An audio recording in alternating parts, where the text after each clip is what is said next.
Hi friends, welcome back to my channel. എല്ലാവരും സുഖമായിട്ടിരിക്കുന്നു. ഇന്നലെ ഞാൻ ചെറിയൊരു ഷോർട്സ് ആയിട്ടുള്ളൊരു വീഡിയോ ഇട്ടിട്ടുണ്ടായി. അതിൽ ഞാനൊരു കുടൽ കറിയുടെ റെസിപ്പി ഞാൻ അപ്ലോഡ് ചെയ്യാമെന്ന് പറഞ്ഞായിരുന്നു.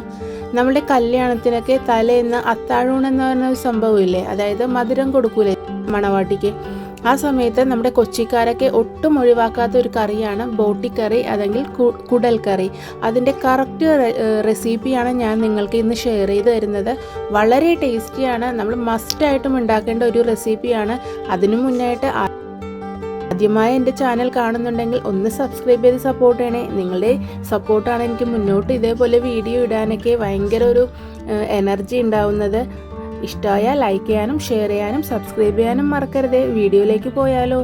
ഞാനിവിടെ എടുത്തിരിക്കുന്നത് 1 കിലോ കുടലാണ്. അത് നന്നായിട്ട് ക്ലീൻ ചെയ്തിട്ട് കുറച്ച് ഉപ്പും മഞ്ഞൾപ്പൊടിയും ഇട്ട് കുക്കറിലിട്ട് നന്നായി വേവിച്ച ചെറിയ പീസുകളാക്കി എടുത്തിട്ടുണ്ട്.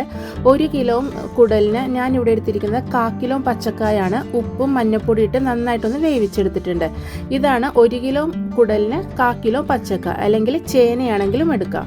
ഇനി 2 വലിയ സവാള ചെറുതായിട്ട് സ്ലൈസ് ചെയ്ത് കട്ട് ചെയ്തിട്ടുണ്ട്. 2 കുടം വെളുത്തുള്ളി എടുത്തിട്ടുണ്ട്. പിന്നെ 3-4 പച്ചമുളക് എടുത്തിട്ടുണ്ട്. വലിയ ഒരു കഷ്ണം ഇഞ്ചി എടുത്തിട്ടുണ്ട്. പിന്നെ കുറച്ച് കറിവേപ്പില വേണം. ഒരു വലിയ തേങ്ങ എടുത്തിട്ടുണ്ട്. നമ്മൾ വറുത്തരച്ചാണ് ഈ കുടൽ കറി നമ്മൾ നോർമലി ഉണ്ടാക്കുന്നത്. അതാണ് പെർഫെക്റ്റ് ടേസ്റ്റ് വന്നത്. നന്നായിട്ട് ചുവട് കട്ടിയുള്ള ഒരു ചീനച്ചട്ടിയിലിട്ട് ആ ഒരു മുറി തേങ്ങ, ഒരു വലിയ തേങ്ങയും നമ്മൾ എടുത്തു വെച്ചിരിക്കുന്നതിന് കുറച്ച് ഒരു 1/2 ടേബിൾ സ്പൂൺ വീതം ഇഞ്ചി, വെളുത്തുള്ളി, ചെറിയ ജീരകവും കുറച്ച് വേപ്പിലയും ഇട്ട് നന്നായിട്ടൊന്ന് വറുത്തെടുക്കണം. അറിയാലോ, നമ്മൾ വറുത്തൊക്കെ കറികളൊക്കെ വെക്കാറുള്ളതാണ്. അതുകൊണ്ട് നന്നായിട്ട് തന്നെ വറുത്തെടുക്കണം. ഒരല്പം ഒരു 2 ടേബിൾ സ്പൂൺ വെളിച്ചെണ്ണ ഒഴിച്ചു കൊടുത്തിട്ട് നന്നായിട്ടൊന്ന് വറുത്തെടുക്കണം. ഒട്ടും തന്നെ കരിയിച്ചൊന്നും കളയരുത്. പെട്ടെന്ന് ഫ്രൈ ആക്കാൻ വേണ്ടി ഫുൾ ഫ്ലെയിമിലൊക്കെ വെച്ച് കരിയിച്ച് കളഞ്ഞാൽ അതിൻ്റെ ആ ടേസ്റ്റ് തന്നെ നമുക്ക് മാറും. ഇതാ നോക്കി, നല്ല തരിതിരാ, അതായത് നല്ല ക്രിസ്പി ആയിട്ട് തന്നെ ഞാൻ ഒട്ടും കരിയിക്കാതെ നല്ല സൂപ്പറായിട്ട് തന്നെ ഫ്രൈ ചെയ്തെടുത്തിട്ടുണ്ട്. ഇനി നമുക്ക് കുറച്ച് മസാലപ്പൊടികളൊക്കെ എടുക്കുന്നുണ്ട്. ഒരു 1.5 ടേബിൾ സ്പൂൺ മല്ലിപ്പൊടി എടുത്തിട്ടുണ്ട്. ഗരം മസാല 1 ടേബിൾ സ്പൂൺ, കുരുമുളക് 1 ടേബിൾ സ്പൂൺ, നല്ല എരിവുള്ള മുളക് പൊടി 1 ടേബിൾ സ്പൂൺ, പിന്നെ ഒരു 1/4 ടേബിൾ സ്പൂൺ മഞ്ഞൾപ്പൊടി എടുത്തിട്ടുണ്ട്. ആദ്യമേ നമുക്കിതൊന്ന് ജസ്റ്റ് ഒന്ന് എന്താണ് അതിൻ്റെ റോ ഫ്ലേവറൊക്കെ മാറണ അനുസരിച്ച് ഒന്ന് വറുത്തെടുക്കണം. ഫസ്റ്റ് മല്ലിപ്പൊടി ഇട്ടിട്ട് ഒന്ന് വറുത്ത് മാറ്റിയിട്ട് അതിലേക്ക് മഞ്ഞൾപ്പൊടിയും കുരുമുളക് പൊടിയും ഗരം മസാലയും ലാസ്റ്റ് മാത്രം മുളക് പൊടി ഇട്ടൊന്ന് ഫ്രൈ ചെയ്ത് മാറ്റണം. ഇനി നമുക്കതൊന്ന് കുറച്ച് തണുത്തതിന് ശേഷം ഒരല്പം വെളിച്ചെണ്ണ, 1 ടേബിൾ സ്പൂൺ വെളിച്ചെണ്ണയും കൂടി ഒഴിച്ചിട്ട് നന്നായിട്ടൊന്ന് അരച്ചെടുക്കാം. എന്താ നോക്കി, നല്ല വെണ്ണ പോലെ തന്നെ നമുക്ക് ഇട്ടിട്ടുണ്ട്.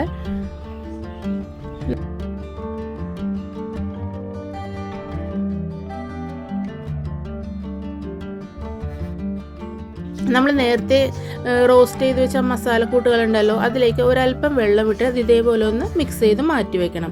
ഇനി നമുക്ക് നമ്മുടെ കറിയിലേക്ക് കടക്കാം. നല്ല വെളിച്ചെണ്ണയാണ് ഞാൻ ചേർത്ത് കൊടുക്കുന്നത്. അതിലേക്ക് 2 വലിയ സവാളയും നമ്മൾ എടുത്തു വെച്ചിരിക്കുന്ന 2 കുടം വെളുത്തുള്ളിയാണ്. അതിൻ്റെ പകുതി നമ്മൾ ഫ്രൈ ചെയ്യാനെടുത്ത് പകുതി നമ്മൾ കറിയിലേക്ക് എടുത്തിട്ടുണ്ട്. പച്ചമുളക് ഞാനിവിടെ ഒരു 5 എണ്ണമാണ് എടുത്തിരിക്കുന്നത്. നിങ്ങൾക്ക് എരിവ് കൂടുതൽ ആവശ്യമുണ്ടെങ്കിൽ പച്ചമുളക് കൂടുതൽ ആഡ് ചെയ്യാം. ഞാനിവിടെ കറക്റ്റ് 1 കിലോ കുടലിൻ്റെ മെഷർമെൻ്റാണ് നിങ്ങൾക്ക് തരുന്നത്. അപ്പോൾ കറക്റ്റ് എരിവൊക്കെ ഉണ്ട്. നമ്മൾ കുടൽ വേവിക്കുന്നതിന് കുറച്ച് അതിൻ്റെ നെയ്യ് കിട്ടും. അതുകൊണ്ട് നമ്മൾ സവാള വഴറ്റുമ്പോൾ ഒരുപാട് എണ്ണ ഇട്ടില്ല, ഒരു കുറച്ച് വെളിച്ചെണ്ണ ഇട്ടിട്ടുള്ളൂ. ബാക്കി അതിൻ്റെ ആ നെയ്യൊക്കെ ഇട്ടാണ് നമ്മളിതൊന്ന് വഴറ്റിയെടുക്കുന്നത്. ശരിക്കും ആ ഒരു നെയ്മയൊക്കെ ഉണ്ടെങ്കിലാണ് ആ കുടലിന് കറക്റ്റ് ടേസ്റ്റ് കിട്ടുള്ളൂ. ഒരുപാട് നെയ്യൊന്നും ഇടണ്ട കേട്ടോ, നമുക്ക് പെട്ടെന്ന് ഇങ്ങനെ കഴിക്കാൻ പറ്റില്ല, മട്ടിച്ചു പോണ പോലെ വരും. കുറച്ച് നെയ്യിട്ട് ഇതേപോലെ നന്നായിട്ട് മസാലയൊക്കെ നന്നായി ഒന്ന് മൂപ്പിച്ചെടുക്കണം. അതാ നോക്കി. ഇനി ഈ സമയത്ത് കുറച്ച് ഉപ്പ് ചേർത്ത് കൊടുക്കുന്നുണ്ട്. ഉപ്പ് നമ്മൾ നോക്കി വേണം ചേർക്കാൻ. ഞാൻ ആ കുടൽ വേവിച്ചതിലും കുറച്ച് ഉപ്പ് ഇട്ടിട്ടുണ്ടായി, പിന്നെ പച്ചക്ക വേവിച്ചതിലും ഉപ്പിട്ടിട്ടുണ്ടായി. നമ്മൾ നോക്കിയിട്ട് നമുക്ക് ഇപ്പോൾ തിക്ക് ഗ്രേവി ആയിട്ട് വേണമെങ്കിൽ അതനുസരിച്ചുള്ള വെള്ളം ഒഴിച്ചാൽ മതി. ഞാൻ ഇച്ചിരി ലൂസ് കൺസിസ്റ്റൻസിയിലാണ് കുടൽ കറി തയ്യാറാക്കിയെടുക്കുന്നത്. ശരിക്കും നമ്മൾ ഇച്ചിരി ലൂസുള്ള കൺസിസ്റ്റൻസിയിലാണ് നോർമലി കുടൽ കറി തയ്യാറാക്കിയെടുക്കുന്നത്. നന്നായി ഒന്ന് തിളച്ച് വരുമ്പോൾ അതിലേക്ക് നമ്മൾ വേവിച്ച് വെച്ചിരിക്കുന്ന കുടലിട്ട് കൊടുക്കണം. അതിട്ടിട്ട് നമുക്ക് സ്ലോ ഫ്ലെയിമിൽ വെച്ചിട്ട് ഒരു 10 മിനിറ്റ് ആ കുടലിലേക്ക് ആ മസാലക്കൂട്ടുകളൊക്കെ ഒന്ന് പിടിക്കാൻ വേണ്ടി സ്ലോ ഫ്ലെയിമിൽ ഒരു 10 മിനിറ്റ് കുക്ക് ചെയ്യണം. കാരണം നമ്മൾ വെറുതെ മഞ്ഞപ്പൊടി ഉപ്പിട്ടല്ലേ വേവിച്ച, അതിലേക്ക് ആ മസാലയൊക്കെ പിടിച്ചാലല്ലേ കുടലിന് ടേസ്റ്റ് ഉണ്ടാവുള്ളൂ. അപ്പോൾ ഒരു സ്ലോ ഫ്ലെയിമിൽ ഒരു 10-15 മിനിറ്റും കൂടെ നമുക്കൊന്ന് വേവിച്ചെടുക്കാം. നന്നായി ഒന്ന് നമുക്ക് മനസ്സിലാകുമല്ലോ, നന്നായിട്ടൊന്ന് കുക്കായി എന്ന് മനസ്സിലാക്കുമ്പോൾ അതിലേക്ക് നമ്മൾ വേവിച്ച് വെച്ചിരിക്കുന്ന പച്ചക്കായാണ് ഞാനിവിടെ ചേർക്കുന്നത്. നമ്മൾ പച്ചക്കായ ചേർക്കും, ചേന ചേർക്കും, കടല വേവിച്ചതൊക്കെ ചേർക്കാറുണ്ട്. അതിട്ട് നമ്മൾ നേരത്തെ വറുത്ത് വെച്ച തേങ്ങ ഉണ്ടല്ലോ, അതും നന്നായിട്ട് മിക്സിയിൽ അരച്ചതും കൂടി ചേർത്ത് നന്നായിട്ടൊന്ന് ഇളക്കി യോജിപ്പിച്ച് നോക്കണം. ഈ സമയത്ത് ഉപ്പൊക്കെ വേണമെങ്കിൽ കുറച്ച് പാകത്തിന് ചേർത്ത് കൊടുക്കണം. എല്ലാം കൂടി ചേർത്ത് നന്നായിട്ടൊന്ന് ഇളക്കിയിട്ട് വീണ്ടും ഒന്ന് അടച്ചു വെച്ചിട്ട് ഒരു 5 മുതൽ 7 മിനിറ്റ് വരെയൊക്കെ ഒന്ന് കുക്ക് ചെയ്യാം. അപ്പോൾ മസാലകളൊക്കെ ആ പച്ചക്കായിലും അതുപോലെ കുടലിലൊക്കെ പിടിച്ച് നല്ല ടേസ്റ്റി ആയിട്ട് വരും. എന്താ ഒരു ടേസ്റ്റ് എന്നറിയോ ഈ കുടൽ കറിക്ക്? നിങ്ങൾ മസ്റ്റായിട്ട് ഉണ്ടാക്കുന്ന ഒരു കറിയാണ്.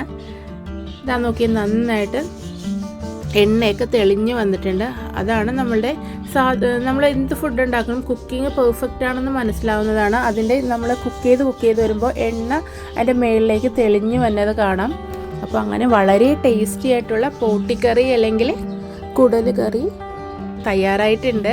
അത് മസ്റ്റായിട്ട് എല്ലാവരും ഒന്ന് ഉണ്ടാക്കി നോക്കിയിട്ട് എനിക്ക് അഭിപ്രായം അറിയിക്കണം. ചോറിനെ കൂടിയൊക്കെ നല്ലൊരു കോമ്പിനേഷനാണ്, പുട്ടിനെ കൂടി നല്ലൊരു കോമ്പിനേഷനാണ്. ഈ കൊച്ചിക്കാരുടെയൊക്കെ ആ ഏരിയയിലേക്ക് കല്യാണത്തിനൊക്കെ തലേന്ന് വന്നാൽ മസ്റ്റായിട്ടും എല്ലാവരുടെയും വീട്ടിൽ ഈ കുടൽ കറി ആയിരിക്കും. നിങ്ങൾക്ക് സിനിമയിലൊക്കെ തന്നെ കാണുമ്പോൾ അറിയാം, നല്ല ചൂട് ചോറിനെ കൂടി കുടൽ കറിയും നല്ല മോരുചാറും ക്യാബേജ് തോരനും അതുപോലെ കുറച്ച് അച്ചാറും ഉണ്ടെങ്കിൽ ചോറ് നമ്മൾ കഴിക്കുന്ന വഴി അറിയില്ല. അത്രയ്ക്കും ടേസ്റ്റാണ്. ഞാൻ അതുകൊണ്ടാണ് വീണ്ടും പറയുന്നത്, മസ്റ്റായിട്ട് ട്രൈ ചെയ്യേണ്ട ഒരു റെസിപ്പിയാണ് ബോട്ടിക്കറി അല്ലെങ്കിൽ കുടൽ കറി. ഞാനതൊരു സെർവിങ് പാത്രത്തിലേക്ക് പകർത്തി എടുക്കുന്നുണ്ട്. അപ്പോൾ നമുക്ക് അടുത്തൊരു വീഡിയോയിലൂടെ കാണുന്നത് വരെ thanks for watching. Love you all.